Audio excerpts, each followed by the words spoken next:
Anyway, before I chow down on this breakfast this morning, I just had to comment on this. I thought the Taraji P. Henson thing was bad. Oh no. That thing, dumb as it was, and I still say she had no business even speaking about that case and try to compare it to the Jussie Smollett case in any fashion. That case, that statement was a genius statement compared to what I'm about to talk about. Over to the left, I think his name is Jockey. Jock or Jockey, whatever. It's Jussie Smollett's brother, or Jussie Smollett, as we like to call him around here. He recently came out. Now, let me update you on this. Jussie is now out on bail. He was only in jail about a week.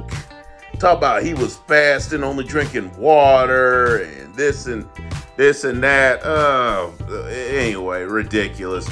But going back to his brother, he is now saying that the black community did not support his brother because of homophobia. Let that sink in. I'm paraphrasing what he said, but basically, we did not support his brother, Jussie Smollett, because of homophobia.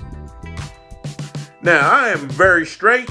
I ain't gay even in the slightest. But I'm pretty sure there are some black gay men this morning that are hearing about this that feel some kind of way about this.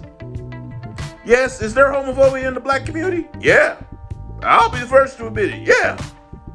But there's also homophobia in the white community, in the Hispanic community, so on and so forth. And if you think we're bad, go overseas and be gay. Especially in them Arab countries or over there in Russia, even before the Ukraine situation. Go over there and be gay and see what happens to you.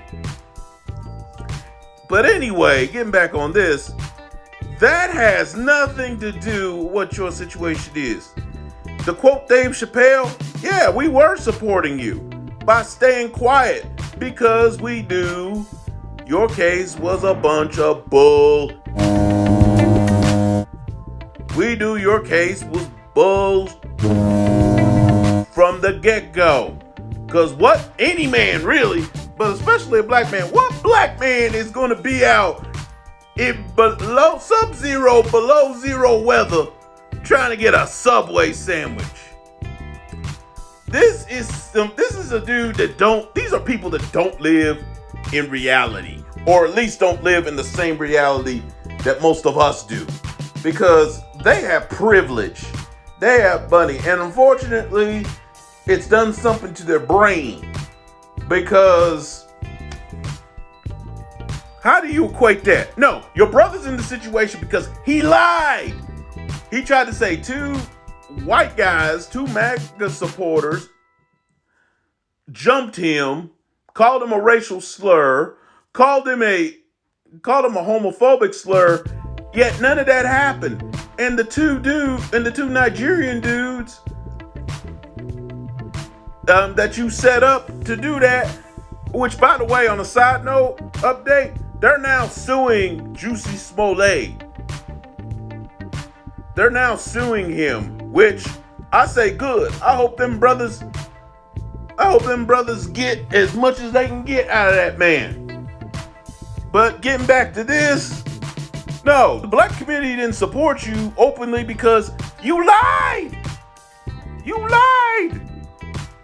I mean, you got some, but you notice the majority of them are from the entertainment world, black entertainment world. The regular black person on the street, we ain't talking about. We barely knew who he was. Heck, when you say Empire, all we think about is Taraji P. Henson's fine ass. We barely think about Terrence Howard, who was on that show. Much less some Jussie Smollett, who was barely on there. It was only a second or third. He wasn't even second tier. He was a third tier character on that show. And I've never watched one episode, but every time I heard Empire talked about, they talking about Cookie. They talking about Taraji. They ain't talking about him. But yeah, this guy, this family does not live in the same reality that we do. As far as support for black folks, no. Save it for cats like, to a degree, the late George Floyd, or cats like Breonna Taylor, or Ahmaud Arbery, or Trayvon Martin. You know, cats like that. Cats who were, to various degrees, were actually innocent and were victims. Jussie ain't no victim, my brother. Yeah, support your brother in private. I don't fault him for supporting his bro.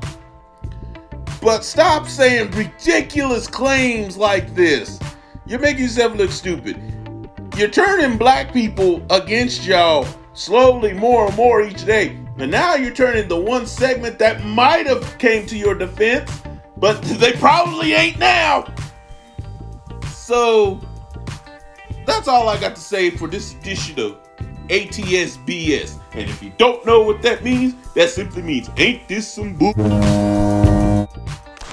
And in this case, it truly is. Oh, and one last thing. Apparently, this isn't the first time Jussie has done stuff like this. Apparently, in younger years before he got on big, he got in some trouble where he was like pulled over, I believe. The story could be real wrong, but this is the part that I know I'm not wrong. Instead of giving the police officer his identification, he gave him his brother's identification. Now, if this story is true, that means this guy has had a history of doing stuff and getting away with it. I mean, this guy could give O.J. Simpson competition, except he hasn't been accused of double murder. But in any case, apparently, this is what happens with these privileged dudes. And for those that are still trying to stick up with it, well, that's what the white folks get away with. Blah, blah, blah. I was like, well, no, listen. You trying to tell me that if Jussie Smollett was a regular, everyday black dude or man of color, whatever you want to say, that he would be getting all these breaks, granted, whether they're on the law books or not, and some of them are. Whether they're on the law books or not, you think he would be getting all these breaks? No. They would tell him to sit down, shut up, and serve your time. So, nah, that's another reason why I find this whole thing disgusting. Anyway, I'm out for real.